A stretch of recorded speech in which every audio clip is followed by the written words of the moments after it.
It only seems like it's for people who have gone against him in the past. It doesn't line up. It doesn't correlate with other people who have supported him. It's people who've gone against him. So why would that not be considered kind of discrimination towards those?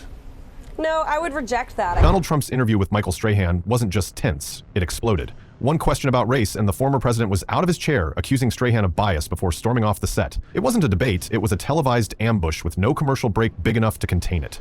The confrontation aired live on Good Morning America, but we're still unpacking the wreckage. It started calmly, even predictably, with Strahan asking about Trump's new book and his plans for 2026. But the temperature shifted the moment Strahan brought up the former president's remarks about kneeling NFL players. Specifically, Trump's 2017 tirade where he called black athletes sons of you-know-what, and suggested they should be fired for protesting injustice. Strahan, drawing from his own 15 seasons in the league, said many players felt Trump was telling them to stay in your place. This is a low IQ person who I can't even believe is a congressperson. Between her and Ilhan Omar and the group. You know, I met the head of Somalia. Did you know that? And I suggested that maybe he'd like to take her back, and he didn't want her. He said, I don't want her. Okay. That phrase, stay in your place, was the match. Trump leaned in, cut Strahan off, and asked if he was seriously quoting that line. When Strahan confirmed it, Trump launched. He called the question race-baiting garbage, accused Strahan of parroting radical talking points, and then, without warning, stood up and ripped off his mic. The audience froze. The camera kept rolling. Strahan stayed seated, composed, and visibly stunned while Trump pointed a finger at the crew, declared the show a disgrace, and walked off set. It wasn't the first time Trump stormed out of an interview, but this wasn't 60 Minutes. This was breakfast television on Disney-owned ABC, with a host who once wore a Super Bowl ring, not a press badge. Strahan's calm only magnified Trump's fury, and insiders at ABC tell us that this wasn't an off-the-cuff reaction. It was a trigger, and maybe even a trap. Producers at Good Morning America are reportedly saying Trump's walk-off had been quietly anticipated. One source familiar with pre-interview prep claimed that Trump's team had laid out red line topics, and that any mention of racial injustice or January 6th would be grounds for immediate termination of the appearance. Another insider phrased it even more bluntly. They were ready to bail. All they needed was an excuse that played to the base. And Strahan, by invoking the NFL protests, gave them exactly that. Morning, Michael. It's great to see you. Thanks for having me on the program. This is another promise made and kept by President Trump. He told the American people on the campaign trail that he was going to make our federal government more efficient. But the tension between these two didn't start that morning. Strahan and Trump have clashed before, not face-to-face, but through microphones, cameras, and social media. During Super Bowl LIX earlier this year, Trump tried to make history by becoming the first sitting president to attend the championship in person. The White House touted it as a moment of unity. Strahan didn't buy it. It's the biggest sporting event in the world, he said during pregame coverage, and nothing's overshadowing it, unless he streaks. That jab hit a nerve. Trump, through a statement posted hours later on Truth Social, reportedly called Strahan another entitled athlete turned media puppet and dismissed his comment as ungrateful. The former president has a long memory when it comes to perceived slights, especially from high-profile black voices. And in the weeks after that Super Bowl appearance, Trump allegedly referred to Strahan in private circles as someone who doesn't know his lane. That phrasing, notably close to stay in your place, hasn't gone unnoticed. The blow-up on Gay M also came just days after Trump took fresh aim at Representative Jasmine Crockett, a rising Democratic star from Texas, who's been a frequent critic of his immigration policies and of Melania Trump's legal status. When Crockett questioned how the former First Lady obtained an Einstein visa, usually reserved for Nobel laureates and Olympic medalists, Trump snapped. In an interview on CNBC, he called her low IQ and mused aloud whether she was related to Davy Crockett. His tone was mocking, his smirk unmistakable. Her remarks, he claimed, were a personal attack on his wife's character, but sources close to the campaign suggest it was something else. So back to Melania. Look, I think what she's pointing out, one, this is not a new story. This is not a new story. Right. People have been bringing this up about Melania for a long time. Yeah, Washington Post has reported on this back several years ago, I believe it was. I think what she's trying to point out here, as the immigration policies right now are under fire and under scrutiny, is the inequity that someone who was, I think, dating Trump at that time, Melania Trump, or they were in a serious relationship, something of that nature, gets this seemingly pass. According to one Trump world strategist, speaking anonymously, the real offense wasn't the visa question. It was that Crockett mocked Melania's modeling credentials, comparing her unfavorably to household names like Tyra Banks and Naomi Campbell. That cut deep, the strategist said. You can attack Trump all day, but when you go after Melania, it becomes personal. He'll retaliate, and he did. Trump's online tirade against Crockett drew immediate backlash, including accusations of racism and sexism. But instead of walking it back, he doubled down, labeling her part of a Democrat mob and reposting memes attacking her appearance. Crockett, for her part, responded by calling Trump a desperate fraud and a wannabe dictator with Cheeto-dusted delusions. It was pure digital trench warfare.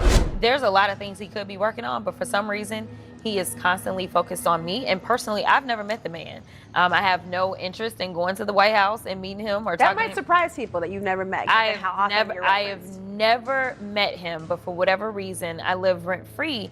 All of this fed into the atmosphere leading up to the GMA interview and explains why Trump arrived already on edge. He wasn't coming to sit down. He was coming to push back, to perform, and perhaps to walk out. People inside the ABC newsroom are whispering that the exit may have been more premeditated than spontaneous. One senior producer allegedly told colleagues the night before the interview that Trump's team had asked for a backup exit route in case things got adversarial. The phrasing was vague, but the intent was clear. They were bracing for a confrontation and may have even wanted one. If so, the optics couldn't have backfired harder. Clips of Trump standing up mid-interview, gesturing angrily and accusing Strahan of bias and betrayal began circulating within minutes. Even some of Trump's most loyal online supporters were scrambling to explain it. Posts on Truth Social ranged from calling the incident proof the media is still corrupt to half-hearted admissions that maybe walking out wasn't a great look. One post read, "We need a fighter, not a flighter," with the hashtag #DebateReadyNow trending shortly after. And here's where things get even more layered. Because this wasn't just a spat with a TV host, it's a signal.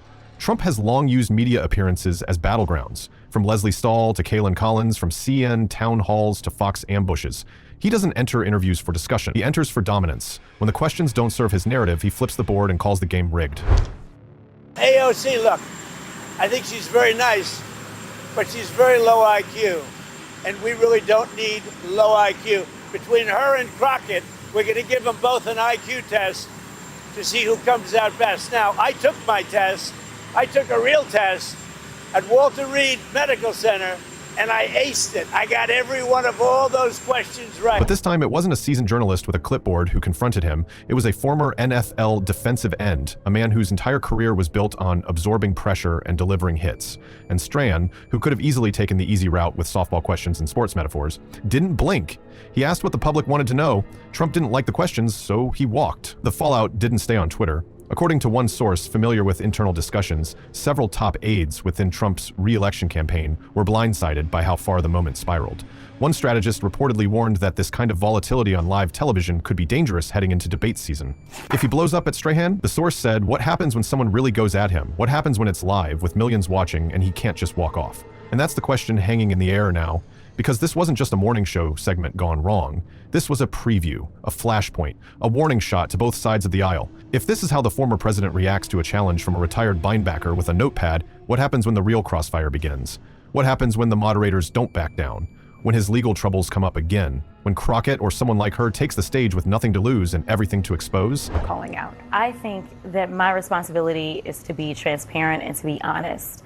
And the reality is that we are living in a time in which this administration and this regime is not interested in making sure that people understand history. We need to understand why they are so problematic. And so I am using that language because it is accurate language when we see the consolidation of power. Sources close to ABC have also confirmed that security protocols were adjusted after Trump's abrupt exit, citing concerns about potential disruptions or protests. And while no formal complaints have been filed, a leaked memo from the show's executive producer reportedly called the segment one of the most volatile live interviews in the program's history. The memo also emphasized the need to maintain journalistic integrity in future guest bookings, language that in network speak signals regret mixed with resolve. Meanwhile, Trump hasn't apologized or clarified. He's used the moment to fundraise, blasting out emails titled "They Tried to Silence Me" and urging donors to stand up to the fake media hit jobs. The interview, he claims, was a setup. Strahan, he says, is just another puppet for the radical left. But people close to Strahan say the former NFL star isn't shaken. In fact, according to a network insider, he's doubling down.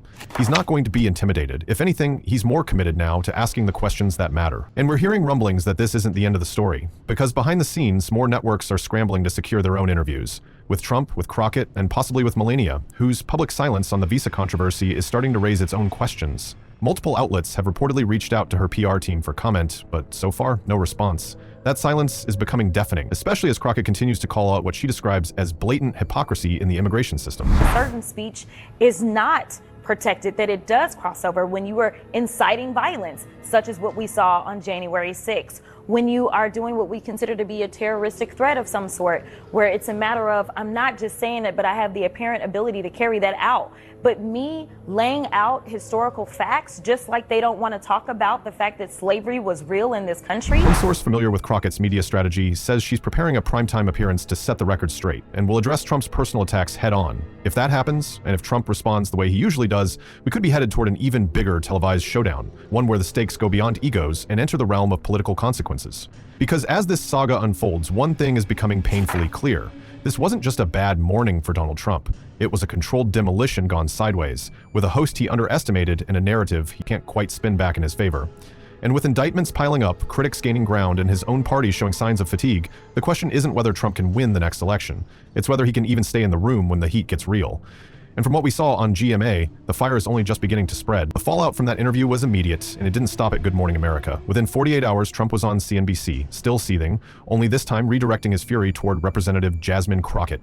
The former president appeared mid-morning, ostensibly to talk economic policy and campaign momentum, but instead he veered off script, slamming Crockett as low IQ and mockingly asking whether she was related to the great Davy Crockett. The anchor tried to pivot, but the damage was done. What began as an economics segment quickly devolved into another public lashing from a man who didn't appreciate being fact-checked, much less challenged. Trump used the same breath to boast about his poll numbers, claiming they were the best they've ever been. But that wasn't even remotely true. Real-time fact-checkers flagged the claim almost instantly.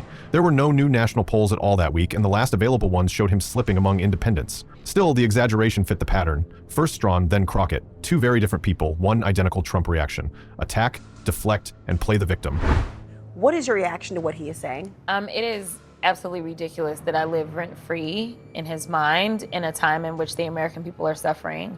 It's already been reported on as it relates to the inflation. We know that the job numbers were bad. We know that this big, ugly bill is going to directly harm so many people. And Crockett wasn't quiet either. After the CNBC ambush, clips of her fiery speeches resurfaced across social media, including the one where she flat out called Trump a wannabe Hitler. That phrase detonated across the internet, igniting a frenzy of backlash from MAGA influencers and far-right pundits, who painted her as unhinged, dangerous, even anti-American. Within hours, the insults poured in. Racist tropes, sexist jabs, and conspiracy posts linking her to everything from George Soros operations to communist infiltration. Most of it baseless, all of it aggressive. But critics say that reaction only proved her point. Crockett warned of authoritarian behavior, and what followed? A digital dogpile designed to silence her. One commentator noted the irony: call out the cult leader and the cult tries to cancel you. It wasn't subtle, and according to insiders close to Trump's media circle, it wasn't spontaneous either. Sources familiar with campaign strategy say Trump's team wanted to hit back hard, not just to shut Crockett down, but to change the narrative. In their words, they needed something louder, a new fire to burn. After fresh questions started bubbling up online about Melania's Einstein visa, and those old Barron Trump rumors began to swirl again. It's gone over the line, and I think a lot of the people, look, the Democrats have become radical left lunatics. They have policies that nobody's going to buy. And, I see what's going on in New York. We're going to have perhaps a communist mayor because it's split up. If the people would get together and have one candidate, they'd have, I think, a pretty good chance. But it looks like maybe they're not. That's the part nobody wants to talk about. The interview walkout was messy.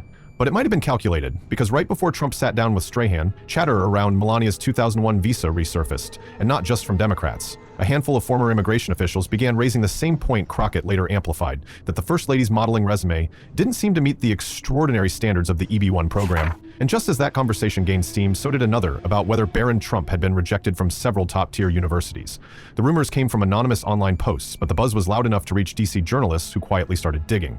Suddenly, a headline-grabbing meltdown on live television didn't seem entirely out of step. Which brings us back to that GMA moment, the first domino in what now looks like a deliberate deflection campaign. From walking off Strahan's set to raging at congresswomen, the story's the same. A man who cannot stand losing control of the narrative. And when the spotlight starts turning on the people around him, his wife, his son, his immigration legacy, the instinct isn't to clarify, it's to detonate. We've seen it before. The cycle is familiar. Trump gets cornered, lashes out, drowns the headlines in chaos, and turns grievance into currency. But this time, something feels different.